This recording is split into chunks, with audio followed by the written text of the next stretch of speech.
Alright, what's going on guys? Gdoggcasey here with some NHL 16 Be a GM mode, and we're going to start off this video by showing you what I was greeted with when I turned the game on again to start recording some more.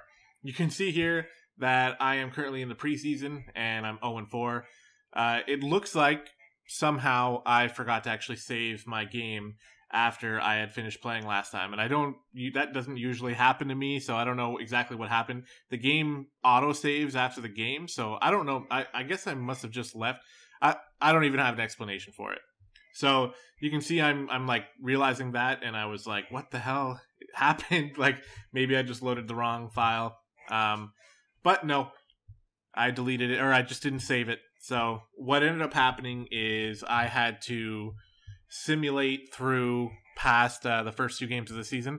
I could have just played them again, but I just didn't want to. I was kind of pissed off that I had, apparently deleted my save, or didn't save the game or whatever. So I just said, screw it, I'm just going to simulate past the first two games of the season.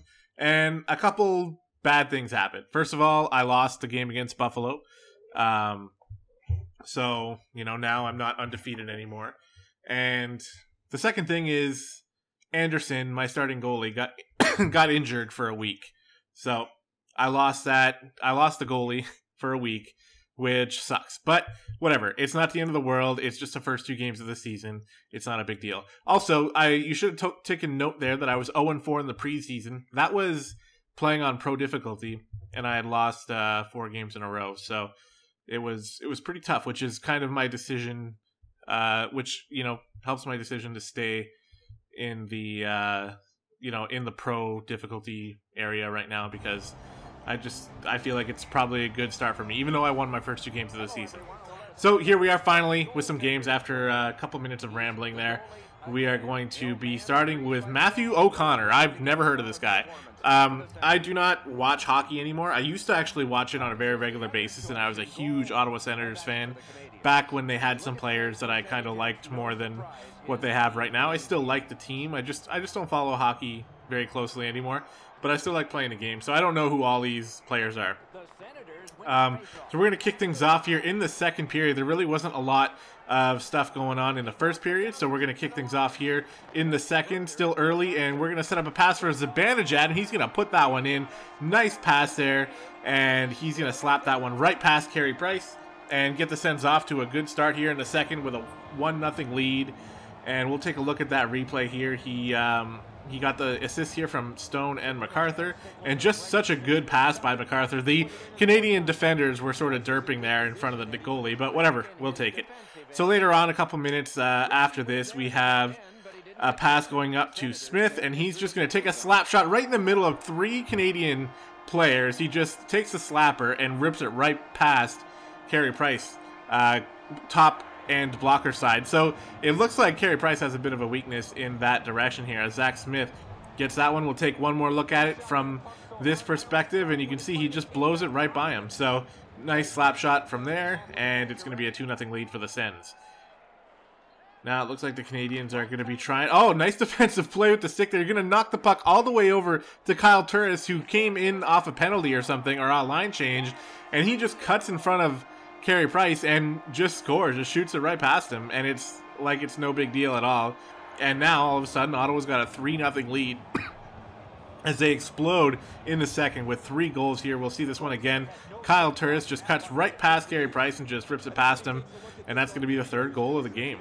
I thought that was an interesting setup by the defender, who lay on his stomach and smacked the puck away. Here we have Pajot going top blocker side as well, and he shoots it right past Carey Price. And holy, it's been like 10 minutes since we scored our first goal, and we have 4 goals on the board now, and really just pulling way far ahead and setting ourselves up very nicely for the rest of this game against the Montreal Canadiens, as Pajot just snaps it right past the goalie. And out he comes. They're going to pull Carey Price, so see you later, buddy. You're out of this game. And the backup is going to come in and try to sort of calm things down for Montreal. I thought that was hilarious. We managed to chase Carey Price out of this game. Now, Montreal looks like they're actually going to be doing something here. Oh, no, they're going to give the puck away. Ottawa's going to take it and then give it away. Oh, my God, that was a terrible giveaway. And that is going to be a goal for Montreal, finally putting them on the board here as a terrible giveaway in the defensive zone. O'Connor had been playing really well up into this point, by the way. And this goal was not really his fault, as we just did not play defense there. And it was an easy shot for Montreal. So now with about 6 minutes left in the period, we're going to win this faceoff. We're going to get it over to Chiasson. And Chiasson puts on the brakes here and snaps it right past this goalie blocker side as well. And the Sens are just, they picked a target and they're just going there all day, as even the backup goalie cannot stop these shots here. And I thought this goal was pretty nifty from Alex Chiasson, as he puts on the brakes here, turns to the right a little bit, and then just puts it home past the goalie. And yeah, I thought it looked pretty nice there. So that's going to be our 5th goal of the game and give the Sens a 5-1 lead here. And here is just a little sample of our backup goalie playing really well, as he made a nice little double save there.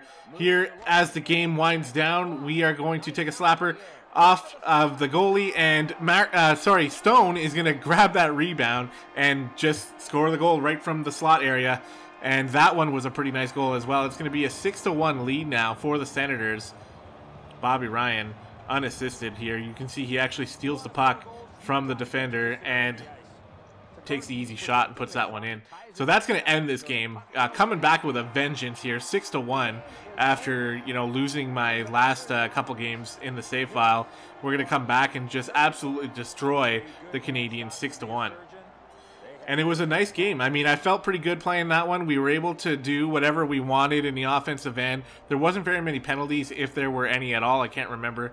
We'll get a look at that actually in a minute here. But it was a good game. We felt like we were able to assert our dominance on the Canadiens. I really don't like the Canadiens from when we played against them in the playoffs last year. I wasn't really happy with the way that series ended. So it felt good to come back and grab a dominating win from them here. I love these replays after the game too. They actually do a good job. Finally, EA picks some pretty decent replay angles and some pretty decent moments from the game to showcase here at the end here.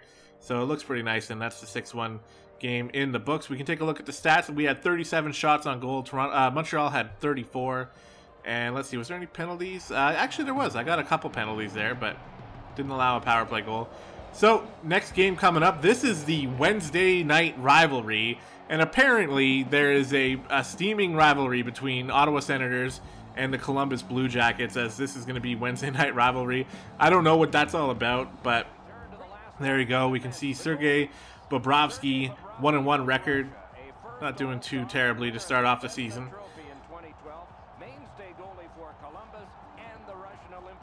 And on the other side, we are going to be starting. It looks like, yeah, it's Andrew Hammond. So look at that save percentage, 89%. That's actually pretty bad. 2.91 goals against. Really not doing too well. I'd much rather the other goalie we had in the last game. But we'll see how he does here. So on the power play here, early in the first, we're going to set up a pass to Methot and then over to Zibanejad. Looks like he's thinking about passing it. Kyle Turris going to take it behind the net. Zibanejad's open. Oh, he shoots at the rebound. Is going to go right to Ryan, and he takes the bad angle shot and just puts it in the top right corner of the net. And he had pretty much, like, there was a slight hole in the goalie's defense here, and he was able to put it right through that hole and actually score a goal on a tiny, or the worst angle here. We'll take a look at it. I mean, I guess it could be worse. It wasn't that terrible, but I don't know. I mean, you see it from here, and it just it took some skill to put that shot there, and he does that. So now, in the second, about halfway through here, Columbus is moving up, and wow, nice little deke there from that player, and he puts it right past our goalie. And finally, the CPU actually doing a nice play and looking like they can contend a little bit with the Ottawa Senators. So there's Kirby Reichel, I think. And we'll see as he receives this pass. He's kind of in open space, gets his deke on a bit, and puts it past the goalie. And that's going to tie the game, 1-1. So, later on here, as the second period is winding down, Sens have it in the offensive zone. Going to get a pass over to Carlson. Carlson not being too effective lately. Chiasson, though, comes in and backhands it to the top right corner. And the goalie was just not expecting that as he goes down and the backhand goes up and in the corner here for Chiasson. And that's going to be another goal for him. And he's been doing pretty well for me this season, as he does get an assist from Carlson. We'll see this again here. He just goes on the backhand, and the goalie was sort of moving the other direction. And we put that one home, and it's a 2-1 lead for Ottawa. Later on here, as the period winds down, once again, Hoffman coming up. And what is with this game and bad angle shots, as Hoffman puts that one over the goalie's blocker. And there again, it looked like the goalie was in pretty good position to stop that, but somehow Hoffman gets it by him on the bad angle. And we won't get the greatest look here, but I don't know. It was a pretty bad angle. Knocks the water bottle off, and a 3-1 lead for Columbus. Now, in the third, going to try a one-timer here. Going to give the puck away. We're going to get that puck back. And Smith grabs the rebound and puts that one in after the shot by, I think that, no, that wasn't Zibanejad. Who was that? Number 90. I can't remember off the top of my head right now, but still. Who was it? Oh, it's Chason. Oh, there you go. So Chason doing well, getting an assist here. Sets up a nice shot with a rebound, and Smith is in the right place at the right time, and he puts that one home for another goal this game. And it's looking like it's going to be a blowout once again, as the Sens now have a 4-1 lead against Columbus in the third period. Now 14 minutes left in the game, and Columbus is going to win that face-off. They're going to come into the offensive zone, and what was that? That looked like it was supposed to be like a cross-crease pass, but somehow it bounced off our defender and just went right into the net. And that's gonna be a goals against here. Brandon Saad. Take a look here, as it looked like it was going to be a pass in front of the net, or just like a little shot at the goalie, and it ends up going in off the defender. So 4-2 now, and Ottawa in the offensive zone. Turris takes a shot. The goalie tries on the second effort, but ends up just knocking the puck in the net. And I like this goal. I thought this one was pretty cool looking, as Turris gets himself another goal here in 2 games. And we're going to take a look at this one. So we can see the shot. It goes right off the arm. And then the goalie tries to knock it away, but ends up just knocking it into the net. So there you have it. 5-2 now for Ottawa, giving themselves some more insurance. So now it's going to be a weak giveaway in the defensive zone. Now Columbus is controlling the puck behind the net. And there was just no stopping that. That player was wide open. And I don't even know if the defense is really terrible there, but it was just a nice offensive play by Columbus, and it's going to be 5-3. So Ottawa still has a pretty comfortable lead, nice 2-goal lead, but I don't know, we just gave up 2 goals relatively quickly here, so who's to say that it can't happen again? And Columbus has the momentum here. 7 minutes left in the third. They're running out of time here, but they do have the puck in the offensive zone once again, setting it up for Clarkson, and he just takes the easy shot, blocker side, and he's going to put that one through.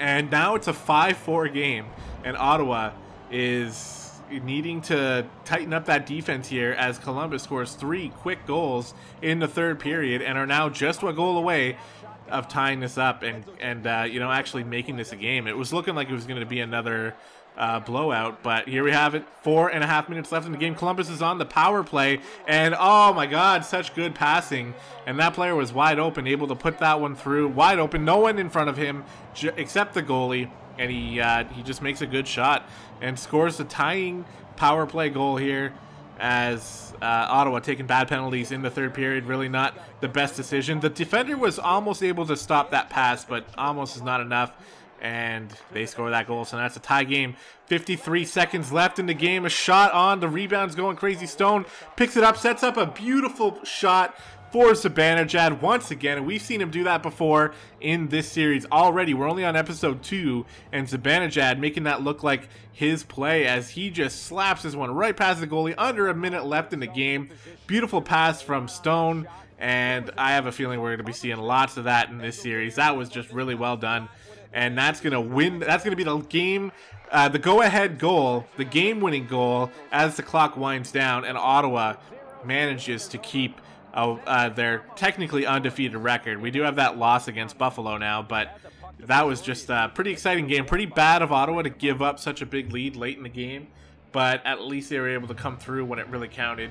As we take a look at some of these highlights, I'm going to take a quick sip of coffee. Man, these hockey videos are pretty long. They get pretty rough on my throat after a while, so I'm trying to train my voice to be able to go this far into these videos, but it hurts sometimes. But I'll survive, as this is going to wrap up the second game. And here's a look at the stats here. We got 36 total shots to 31. This is with 6-minute quarters. or 6-minute periods. So for this third game, I actually lowered it to 5-minute periods because I felt like I was getting maybe a little bit too many shots. So lowered it here, and we're going to be going up against Pittsburgh for this final game of the video, and Pittsburgh's been doing pretty well. They're actually undefeated in the season, so this should be a challenge as we see Fleury. And now we have Matthew O'Connor back in net, and honestly, I'm feeling much more confident after the performance that Hammond put in the last game. O'Connor seemed much more reliable, so let's see how that works out for us. As we have the puck in the offensive zone now against Pittsburgh. Carlson gets the puck over to Turris. Turris is pretty open, and I see someone open. It is Ryan, and he scores a very nice goal to kick off this game, Zibanejad style. And maybe that's just my style, just the way I play, but I love setting up those types of plays. And Bobby Ryan puts that one home for the first goal of the game. Assist by Turris and Carlson, and look at how open he is. Goalie didn't even stand a chance, and that's going to be 1-0 for Ottawa. Now, later on in the same period, about halfway through, Ottawa's going to go for the takeaway here in Pittsburgh's zone. Going to get the puck over to Greening, and players are setting up in front of the net. I see Pajot looking like he's trying to get open, and he shoots it into the far left side of the net. And the goalie, because he was moving in the other direction, just didn't even have a chance. And that's going to be a second goal out of the game here. So Ottawa getting off to a great start once again. Really showcasing their skills early on in games, and it's almost like they taper off as the game wears on and we get into the third period. Here, Pittsburgh is moving down the ice here to Crosby. Nifty pass there. Crosby gets it back, gets the puck. Oh my God, he scores that on the backhand, and that was just confusing. I didn't even know who had the puck at that point as Crosby and I don't know that other player's name. They were really making it work there. Hornqvist. Crosby and Hornqvist looking like they've been teammates forever, and they just really understood how each other worked, and Crosby's going to get that goal, so nice play from Pittsburgh. Now, all the way into the third period now, there was no action in the second. We're coming back here, still winning 2-1, get the puck over to Turris, and he's going to put that one in on the one-timer and give the Sens a 2-goal lead, which seems like mandatory in these games because after we just saw what happened with Columbus, Turris going to get another goal. So he's got 1 goal every game so far. Playing pretty well. And there you go. Right past Fleury. Getting the 2-goal lead. And now later on in the period, we have Pittsburgh moving up to Kunitz. Kunitz is going to shoot right past O'Connor. And that was a bit of a weak one, I think, by O'Connor. But he'd been playing so well for us up until this point that, you know, I suppose we can give him that one. But only that one, O'Connor, because if this becomes a habit, then you playing will not become a habit. So yeah, he just gets it right past the goalie there, and probably could have been stopped, but nice shot nonetheless. And now, nice takeaway here from the fourth line Ottawa. Chris Neal going to take a shot here. I know that. Oh, he actually... Okay, I thought he was going to take a shot. Instead, he sets up a beautiful pass for Pajot. And I'm loving this Pajot guy, honestly, on the fourth line. He's a pretty fast skater. And as you've seen, he's got a nice shot here, as this is another goal for Pajot in this video. Beautiful pass from Chris Neal. And he just blasts that one right past the goalie. And that's going to give the Sens a 4-2 lead here. Now, McCulloch trying to do something. He hasn't done much this season, and that was a beautiful slap shot right in the 5-hole. And that's going to give Ottawa a 3-goal lead here. So Pittsburgh is, you know, not putting up as much of a challenge as I really thought they would. And this game is eventually going to end up going to the Senators. But I wanted to take the last couple of minutes here to ask you guys, like, what do you think about the difficulty? Because, I mean, I'm winning every game I play, and I do not want this season to be this way. But... oh, what's this? Oh, it's going to be another goal here in the last minute, and Pittsburgh's going to get to within 2 goals. But I don't know. I already told you the ending, so too bad. But anyway, yeah, I want to know about the difficulty here because I haven't lost any games yet, but it's not like I have been winning all of them easily. I won the first one pretty easily, but these ones, they seem like I start to get off to a good lead, but then, you know, that just doesn't go very well for me. And I end up, you know, giving up some late goals here, as right here we give up yet again another goal in the last minute, and now it's 5-4. And technically, Pittsburgh can pull this game even closer and tie it. So there you have. I mean, the score itself just goes to show that I'm not necessarily dominating on pro, but I haven't lost yet. So what I'm thinking is I'm going to give it 1 more video, 3 more games on pro, and if I win all 3 of them, then I'll probably bump up the difficulty. But if I lose any of them, and no matter how close they are, but if I lose any of them, then I'll probably keep it on pro, at least for another video, because I don't know. We'll see. It doesn't feel as easy as it looks. You know what I mean? But anyways, I hope you guys enjoyed this video. My hockey commentating needs some work, so that'll come as I, as I keep going. I don't actually do these videos very often, but it's fun to play and it's fun to edit. So I hope you guys find it fun to watch, and we can see these highlights. We'll take a quick look at the stats for this game on the 5-minute. On the 5-minute periods, and I think it was probably where I'll stick with it for now, because we'll see here the shots are pretty good. 26-26, 5-4, high percentage shots. Anyway, guys, have a good one, and I'll see you later.